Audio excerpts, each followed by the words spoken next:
Hello everyone, welcome back to my YouTube channel. कैसे हैं आप सब? उम्मीद करता हूँ बढ़िया होंगे, स्वस्थ होंगे। आज हम बात करने वाले हैं अपने जो लेसन है, लेसन 1 की, और जो कि हम फिटर ट्रेड की थ्योरी का हम डिस्कस करने वाले हैं। लेसन का नाम पहले हम जान लेते हैं क्या है। लेसन का नाम है परिचय व्यवसाय एवं सुरक्षा साधन। मतलब जो इंट्रोडक्शन है हमें किसका, व्यवसाय यानी ट्रेड का, और सुरक्षा ट्रेड से रिलेटेड जो भी हमारी सेफ्टी है उसके बारे में, जो संसाधन है उसके, उस सुरक्षा के बारे में भी और संसाधनों के बारे में भी हम जानेंगे। ठीक है, तो उसमें सबसे पहले मैं आपको बताना चाहूँगा, आपको पहले डेफिनेशन आपको पता होनी चाहिए सुरक्षा की क्या होती है और कितने प्रकार की सुरक्षा होती है, उसके बारे में हम बात करेंगे। बिल्कुल किताबी भाषा हम नहीं यूज़ करेंगे, ताकि आपको अपनी पर्सनल बातचीत के जरिए ही आपको चीज़ें पता चल जाए। जैसे हम पर्सनल बातें करते हैं ना, इस तरीके से आपको चीज़ें पता चलनी चाहिए, तभी आपको चीज़ें समझ में आ जाएंगी। ठीक है, हम पहला क्वेश्चन जो है ये है, सुरक्षा किसे कहते हैं या कितने प्रकार की होती है। इसका आंसर है जब किसी को किसी प्रकार के नुकसान, हिंसा, दुर्घटना या आपदा से बचाने की व्यवस्था की जाती है, उसे सुरक्षा या सुरक्षा व्यवस्था कहते हैं। ठीक है, इसका जो मीनिंग है अब वो समझते हैं। ठीक है, क्या है कि किसी प्रकार का नुकसान, यानी कि आपको किसी तरह का कोई भी नुकसान ना हो उसके लिए, और किसी तरह की कोई दिक्कत ना हो, मतलब हिंसा ना हो और दुर्घटना ना हो आपके साथ कोई एक्सीडेंट वगैरह ना हो आपके वर्क प्लेस पर, और आपदा, आप किसी तरह की आपदा ना हो, इस तरह की चीज़ों से बचाने के लिए जिस तरह का जो भी प्रबंधन किया जाता है, जो भी हमें व्यवस्था दी जाती है वर्क प्लेस पर सेफ्टी से रिलेटेड, वही हमारी जो है सुरक्षा होती है। सुरक्षा उसे व्यवस्था, सुरक्षा व्यवस्था भी उसे कहते हैं। ठीक ना। और क्या होता है, ये जो सुरक्षा होती है, सुरक्षा जो है वो है 3 प्रकार की होती है। ठीक है, कौन कौन सी? आपको ये सुरक्षा किसे कहते हैं ये तो समझ में आ गया होगा। ठीक है, किसी तरह का जो है नुकसान ना हो उसके लिए जो भी हमारी व्यवस्थाएं हैं, जो भी हमारी बनाई जाती हैं, वो सब हमारी सुरक्षा कहलाती हैं। अब आता है हमारा, देखिए सुरक्षा जो होती है हमारी 3 प्रकार की होती है। कौन कौन सी? आपकी स्वयं सुरक्षा, साधारण वर्कशॉप सुरक्षा और मशीन टूल सुरक्षा। ठीक है, इनमें सबसे पहले आपका आता है स्वयं सुरक्षा। स्वयं सुरक्षा के अंतर्गत क्या आता है, जब भी आप वर्कशॉप में अपने कार्य कर रहे हैं तो अपने पीपीईज का प्रॉपर यूज़ करें। मतलब कि हेलमेट हो गया, आपके सेफ्टी गॉगल्स हो गए और सेफ्टी शूज़, इनका अवश्य ध्यान रखें। ये आपके ज़रूर आपके होने चाहिए।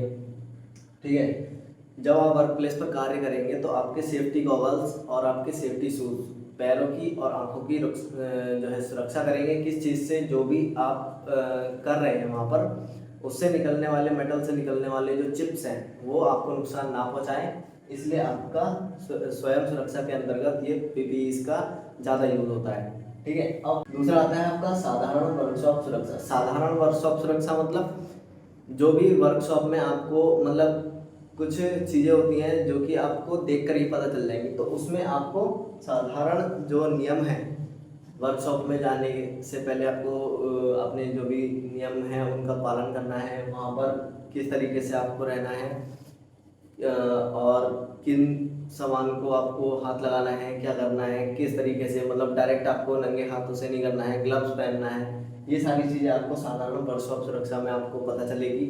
और वहाँ पर किसी तरह का धूम्रपान इत्यादि का प्रयोग ना करें, ये भी आपको साधारण वर्कशॉप सुरक्षा में आपकी आती है। ठीक, अब हम बात करते हैं अपनी मशीन टूल सुरक्षा। मशीन टूल सुरक्षा के अंतर्गत क्या आता है? मशीन टूल सुरक्षा में आपका आता है जैसे कि आपकी जो मशीनें हैं, वहाँ पर मशीनें जो है ऑपरेट की जाती है। जैसे आपने मशीन चला दी, अब उसमें ऑपरेशन क्या होता है कि जैसे लेथ मशीन का ऑपरेशन लेते हैं, उसमें मान लीजिए आप टर्निंग कर रहे हैं और चक चल रहा है। ठीक है, जो चक है उसका एक पार्ट है वो चल रहा है। आपने क्या किया कि चलती मशीन पर आपने जो है उसके गियर चेंज किए। तो गियर चेंज करने से क्या होगा, उसके जो गियर है उसमें आवाज़ आनी स्टार्ट हो जाएगी और हो सकता है कि गियर टूट जाए। ठीक है, आपके मशीन के टूल्स जो हैं उसमें कोई दिक्कत आ जाए, परेशानी आ जाए, वो सब चीज़ें इसमें आती है।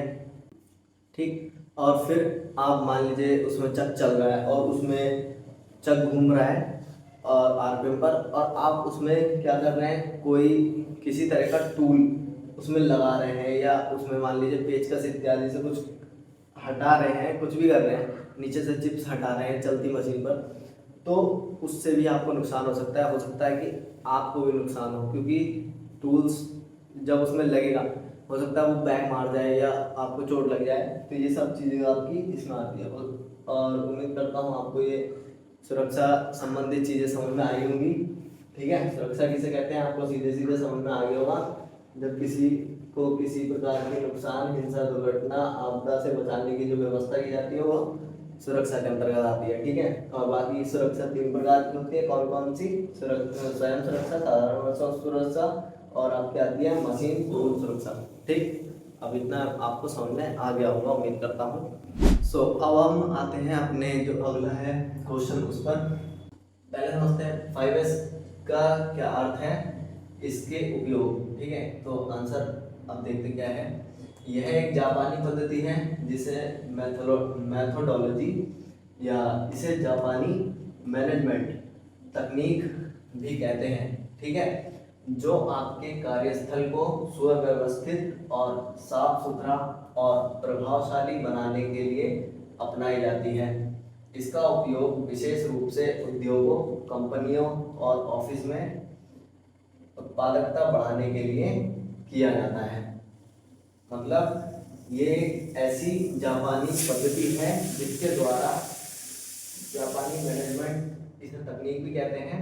ठीक है, पद्धति ऐसी है कि आपके जो कार्यस्थल है उसको सुव्यवस्थित, मतलब उसको पूरा मैनेज करना, उसको नीट एंड क्लीन बनाना, और उसको एक प्रभावशाली, जिसे हम बोल सकते हैं प्रभाव को क्या बोलते हैं इंग्लिश में, यार इंग्लिश थोड़ी कमज़ोर है तो उसमें क्या बोलते हैं प्रभाव को, इम्पैक्ट बोल सकते हैं। आप देख लीजिएगा, कमेंट में बताइए यार, मेरे को अभी ध्यान नहीं आ रहा है। प्रभावशाली बनाने के लिए अपनाई जाती है। इसका उपयोग विशेष रूप से उद्योगों, यानी कि आपकी बड़े बड़े उद्योग जो होते हैं उनमें, आपकी कंपनियों में और ऑफिस में, और आपका प्रोडक्टिविटी बढ़ाने में। उत्पादकता मतलब प्रोडक्टिविटी। ठीक है, PRODT, प्रोडक्टिविटी।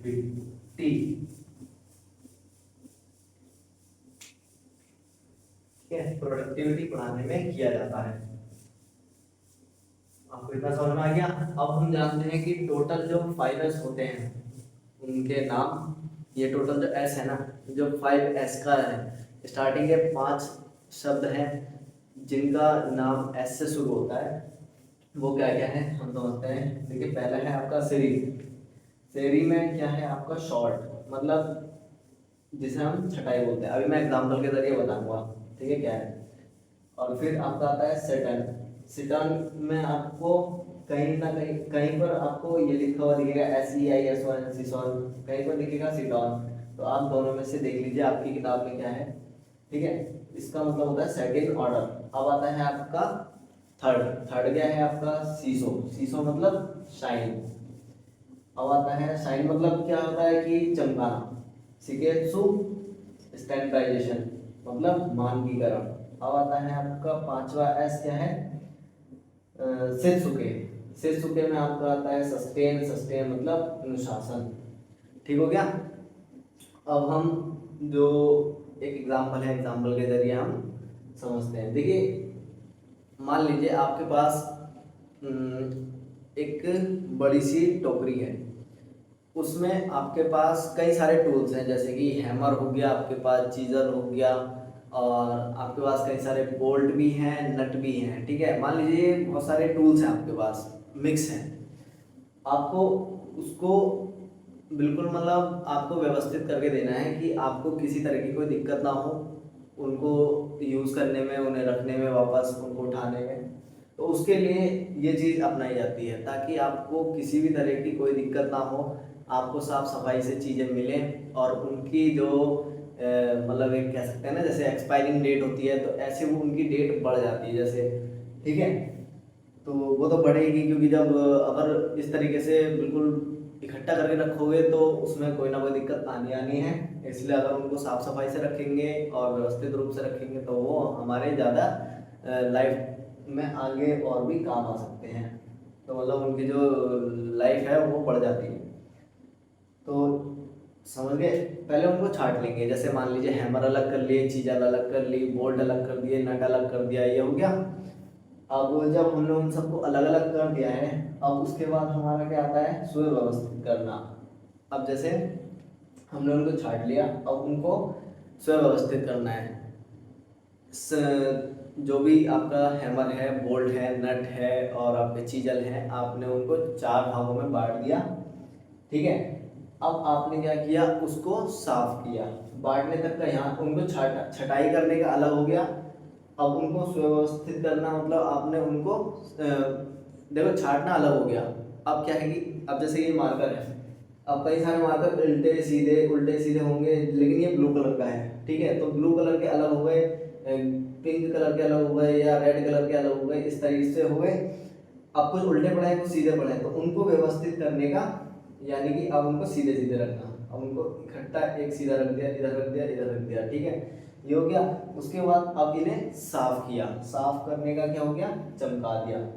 ये आपका शीशों में आ गया, जिसे हम शाइन बोलते हैं, शिकेत्सु। अब चौथे में क्या है, मानकीकरण। अब इनको क्या करना है, अब मानकीकरण में क्या आएगा कि अब इनको एक मान देना है कि जैसे अब ये ब्लू है, ये हमें पता है कि ब्लू है, ठीक है। जिन लोगों को पता है कि ये नीला कलर का है, ये नीला कलर का है, लेकिन अब आपको क्या करना है, स्टैंडर्डाइजेशन। अब आपको एक लिस्ट बनानी होगी। जैसे मान लीजिए ये है आपके कई सारी चीज़ें रखे हैं, अब नंबर 1 2 3, ठीक। अब आपने एक अलमारी है, उसमें ये सारी चीज़ें रखी हैं, ठीक है, यहाँ रखी है, यहाँ रखी है, यहाँ रखी है, यहाँ रखी है। आपने इसके गेट पर एक ऐसे करके लिस्ट लगा दी, जो कि इसके गेट के किवाड़ पर है। अब यहाँ पर आपने लिख दिया, फर्स्ट में हैमर रखा है, दूसरे में चीजल रखी है, थर्ड में ये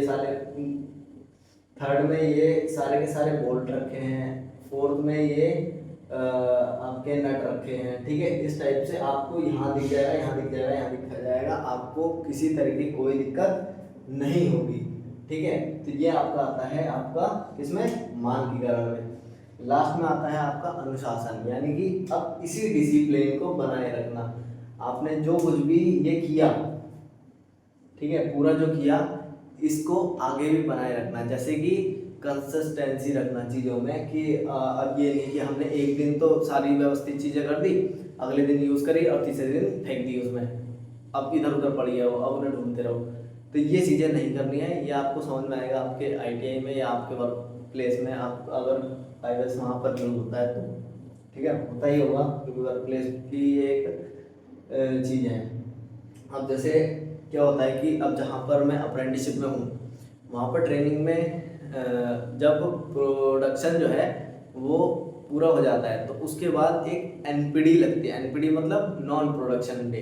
तो उस नॉन प्रोडक्शन डे में ट्रेनिंग वाले जाते हैं, और ठीक है, वहाँ पर क्या होता है, वहाँ पर ये 5S ही होता है। 5S में ही हमको फिर वहाँ पर चीज़ें व्यवस्थित रूप से रखनी होती है। जो भी हमारी वहाँ पर साफ सफाई है वो करते हैं, और मतलब ये एक अनुशासन ही है, ठीक है। हम अपने आसपास सफाई रखेंगे और चीज़ों को व्यवस्थित रखेंगे, तभी तो हमारा जो हमारी जो चीज़ों की लाइफ है, जो भी हम उपकरण यूज़ कर रहे हैं उनकी लाइफ बढ़ेगी, मशीनों की जो लाइफ है वो बढ़ेगी, वरना उनमें धूल जम जाएगी, अंदर पूरी व्यवस्था खराब हो जाएगी, ठीक है।